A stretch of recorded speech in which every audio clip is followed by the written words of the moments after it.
Iniciamos con este caso, ya un accidente de tránsito. Bueno, gracias a este video circuito cerrado se puede observar el momento en el que este vehículo que circulaba sobre la calle Sargento Silva, en un momento al alcanzar el cruce con la calle Teniente Benítez, impacta contra una pareja que iba a bordo de una motocicleta. Ya ambas víctimas fueron arrojadas aproximadamente unos 2 metros del punto inicial de colisión. El hombre terminó con el hombro izquierdo fracturado y la mujer con un traumatismo severo de cráneo, ya que en el video se puede apreciar cómo el casco de la mujer sale despedido al momento del impacto. Ya en este punto, los bomberos voluntarios de rojo, hablando mal y pronto, y los verdes trabajaron en conjunto, ya que los rojos llegaron primeramente a la escena, auxiliaron a ambas víctimas, es decir, dieron los primeros auxilios. Posteriormente llegaron los bomberos de verde para auxiliarlos y llevarlos al hospital del trauma, donde todavía se encuentra con un pronóstico reservado. Escuchemos lo que decía el vicecomandante Clemente Rivero respecto a esta situación, que también mencionaba que esta es una zona bastante común en cuanto a accidentes de tránsito. El lugar peligrosísimo. Se puso ya lomada, ojo de gato, igual siempre ocurre ese accidente en ese mismo lugar. Le chocó por el medio mismo y los dos ocupantes del motociclista volaron. Sí, salieron despedidos de la moto como 2 metros por ahí. Se quedaron, auxiliaron, hasta inclusive llamaron patrullera a los que estaban en el vehículo.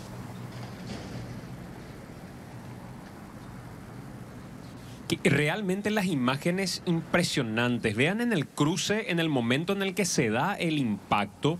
Y no es para menos, decía Julián, los daños sufridos finalmente por las víctimas de este episodio. Pero en este lugar, si uno empieza a analizar las cuestiones de preferencia, sí, en ese cruce en particular, ¿hay alguna señal, hay algún cartel que indique eventualmente pare en alguno de los sentidos? Hay que decir que el motociclista es el que tenía a la derecha al que iba circulando con el vehículo. Así mismo. Y otro detalle también, la luz de la moto, yo no sé si está prendida, y si está prendida es muy débil, casi no se percibe. Fíjense cómo sale el auto y casi no se ve la luz de la moto. Yo no veo. Exacto. No sé si está prendida. Pareciera que está con la luz apagada. No veo. Acá, Julián, vos que estuviste monitoreando esto, ¿quién tenía la preferencia? ¿Existía alguna señal de tránsito que nosotros no estamos viendo en este lugar eventualmente? Una zona que aparentemente, de hecho, es complicada con este tipo de episodios. Pero ¿qué pudiste averiguar respecto a las preferencias y a quién eventualmente es la persona que transgrede la normativa? Pregunto esto porque desde este ángulo que estoy teniendo, si bien uno puede hacer presunciones al respecto con relación a quién tenía la derecha y la preferencia, pero no veo que haya una señal de tránsito en el lugar. Sí, Santi, fuimos al lugar, estuvimos sondeando la zona y hay señales por todos lados, hay ojos de gato, hay lomadas, y quien presumiblemente tuvo la culpa en este caso fue el vehículo que circulaba por una señalización de pare justamente.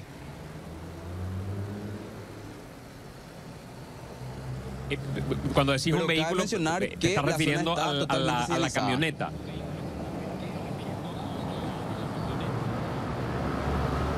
Así mismo, así mismo. Ahí estamos viendo en algunas de las imágenes que estás compartiendo, y si podrías vos relatarnos que estuviste ahí, vemos que hay reductores de velocidad, vemos que hay señal de pare. ¿Esto está de ambos lados, Julián, o la señal de pare era exclusivamente para el conductor de la camioneta? La señal de pare era exclusivamente, Santi, para el conductor de la camioneta. También habían, ya mencionaba, lomadas y otras señalizaciones de reducción de velocidad. Y reiteramos, la señal era para la camioneta. Ya, ¿podemos ver de nuevo la imagen del accidente, por favor? Acá hay una cuestión que siempre nosotros debatimos, Luis y Robert. La señal de pare es un semáforo en rojo. Exacto. quédate. La señal de pare no te indica una cuestión de reducción de velocidad, de mayor prudencia, nomás a la hora de cruzar.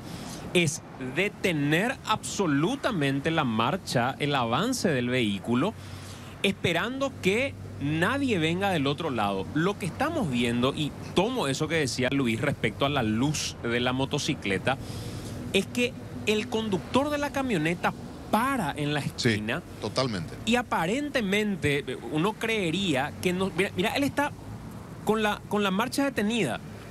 Y la sensación que queda es que cruza al entender que nadie venía del otro lado. Así mismo. Y casualmente el motociclista estaba del lado izquierdo de la calzada. Y fíjense cómo a continuación vienen otras motocicletas que sí se ven los faros bien encendidos.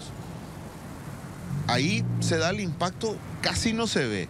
A continuación detrás vienen otros vehículos y otras motos. Ese es un vehículo, se ve perfectamente la luz. Dos motos. Dos motos. Sí. Tres motos. Sí. Cuatro motos. O sea, Estaba se con la luz identifica apagada. bien. Sí.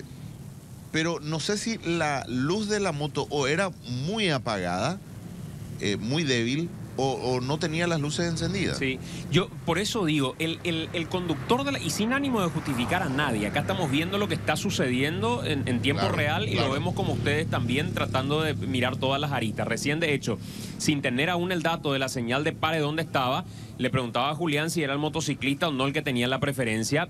Ahora vemos que hay una señal de pare para el conductor de la camioneta. Pero, de nuevo mirando las imágenes, el conductor de la camioneta estaba detenido en la esquina, Sí. Totalmente parado. parado el vehículo, y avanza incluso cuando entendería, ve que hay personas que cruzan del otro lado, Así mismo. lo que te da una mayor sensación de que ningún otro vehículo venía por ese lugar. Así es. Y ahí ya se da el impacto. No le ve al motociclista aparentemente. No le ve al motociclista. Julián, el conductor del vehículo se quedó en el lugar, fue sometido a alguna prueba de alcotest como parte del protocolo. ¿Qué hicieron con respecto a las víctimas? Reiteranos el estado de salud, cómo se encuentran, por favor, si podés reiterarnos esos detalles que son muy importantes. Claro, en este caso en específico, el conductor de esta camioneta fue quien se quedó, auxilió también a las víctimas y él fue quien llamó a los bomberos voluntarios como también a la policía. Él dio un resultado negativo a la prueba del alcotest y ya las víctimas se encuentran en el hospital del trauma con las heridas ya mencionadas. La mujer con el traumatismo de cráneo severo como vimos en el video, ya que sale despedido el casco de su cabeza al momento del impacto porque no tenía prendido, como mencionó uno de los voluntarios intervinientes, y el hombre con una fractura en el hombro izquierdo. En este caso, la mujer es quien está más grave. Sí, y bien estás diciendo, se ve ahí el casco, Luis y Sí, Robert, Sí. que efectivamente sale despedido del Sí. lugar. O sea, acá no estamos hablando siquiera de aquellos accidentes con un casco de mala calidad, sino que estamos hablando de que no tenía el seguro probablemente puesto totalmente, por eso el casco sale y la mujer se lleva entonces la peor parte. Habría que consultar en el hospital de trauma el estado en el que se encuentra, porque habla Julián de un traumatismo severo que ha sufrido lamentablemente la mujer. Qué pena, ¿no? Pero generalmente cuando uno empieza a explorar los casos de accidentes de tránsito, ahí se va encontrando con algunas fallas. Hay conductores de motos que, por ejemplo, yo no sé si ustedes los ven circular y hasta hoy no entiendo eso. ¿Por qué le sacan el retrovisor a la moto, por ejemplo? Es cierto. Hay muchísimas motos que uno ve todo el tiempo por la calle y sin retrovisor. Yo no sé si es porque les roban, yo no sé si es por una cuestión de moda, porque les molesta el retrovisor, no entiendo por qué. Lo de circular con las luces apagadas, no sé si es el caso o a quién en particular no le funcionaban las luces, pero hay algunas cuestiones que uno dice que terminan formando parte de una cuestión de imprudencia en el tránsito. Y lo mismo usar un casco sin el debido cuidado. No basta con ponerte el casco, tiene que tener el seguro.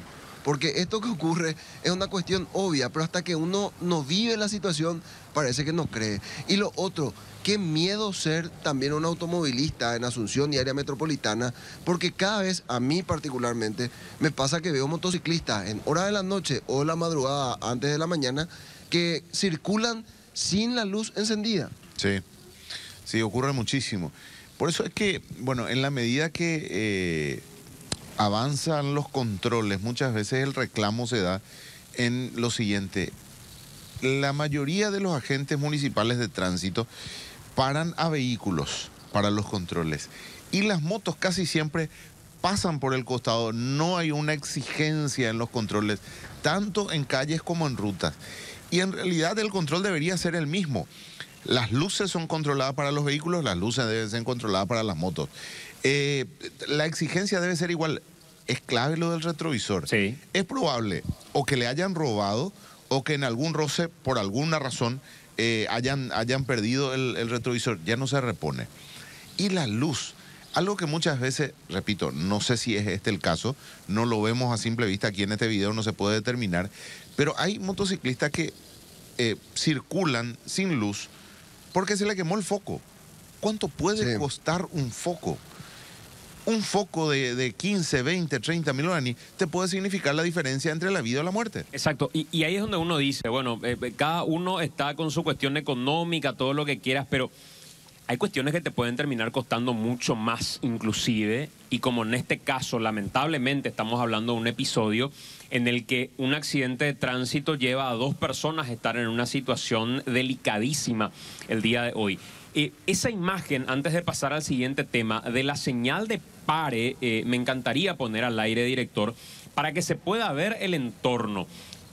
La motocicleta aparentemente era la que circulaba con preferencia, a juzgar por estas imágenes donde hay una señal de pare, Teniente Benítez y Sargento Silva, y pasa el conductor de la camioneta al aparentemente creer que del otro lado no estaba viniendo nadie. Ahí es que se da ese choque, ahí es que se da ese accidente de tránsito que deja en estado de gravedad a estas 2 personas. Principalmente, decía Julián, la mujer, que quedó con un traumatismo severo de cráneo, y seguramente desde el hospital de trauma podrán darnos un reporte más pormenorizado de la perspectiva que tienen, el pronóstico que tienen respecto a su estado de salud, qué tipo de procedimiento le han realizado. Pero un tema indudablemente para debatir. Las normas de tránsito, qué significa cada una de esas normas de tránsito, qué cuidados tomar cuando hay una u otra señal eventualmente, y enorme es el debate que evidentemente esto ya genera entre nuestros televidentes también respecto a experiencia. Hay gente que ya te dice, cuando vos le chocas a una moto, tengas o no tengas la responsabilidad, ya tenés la culpa. Sí. No sé si se entiende. Claro, por el grado de exposición que tiene el conductor y por los daños que sufre ante el mínimo roce. Hay que insistir muchísimo con el tema de la educación vial y con la responsabilidad. Siempre sale a relucir y ponderamos el tema socioeconómico, porque uno ve hasta hoy día cómo familias enteras van encima de una motocicleta y cómo hay niños que van también sin ningún tipo de resguardo. Y hasta que sucede, entramos nuevamente en este debate. Pero es increíble cómo hay ciudades que hace años aprendieron a andar en moto. Concepción y Pilar son 2 de ellas. En Concepción y Pilar toda la ciudad anda en moto. Y es probable que el chofer de un camión o el conductor de un auto se baje de su auto y se suba en moto para ir hasta su casa. Entonces él sabe de alguna forma la responsabilidad que implica estar en una moto, y del otro lado, cuando está en un auto, en un camión, la responsabilidad que significa pasar al lado de un motociclista. No es habitual que se den accidentes de este tipo en ciudades como Concepción y Pilar, que tiene un altísimo porcentaje de su población que se mueve en moto. O sea, no hay educación vial ni de un lado ni del otro, aparentemente, en ciudades tan importantes como Asunción, para el respeto de las reglas de tránsito, tanto de los motociclistas como de quien está al mando de un vehículo o un camión. Y ahí es donde uno se pone a debatir otra vez cuáles son los principales problemas que llevan a los accidentes de tránsito. Se insiste mucho con el tema del alcohol, pero creo que se deja de lado el saber cómo los municipios están expidiendo los registros de conducir, muchas veces para personas que no tienen la mínima noción de las reglas de tránsito y cómo manejar eventualmente un vehículo. Eso pasa y es muy frecuente también. Julián, vamos a seguir hablando y vamos a dar seguimiento indudablemente con los compañeros. Este tema es muy interesante saber, primero la cuestión del estado de salud de las víctimas y la responsabilidad también, cómo se va a atribuir en este caso en particular. Lo otro, Julián,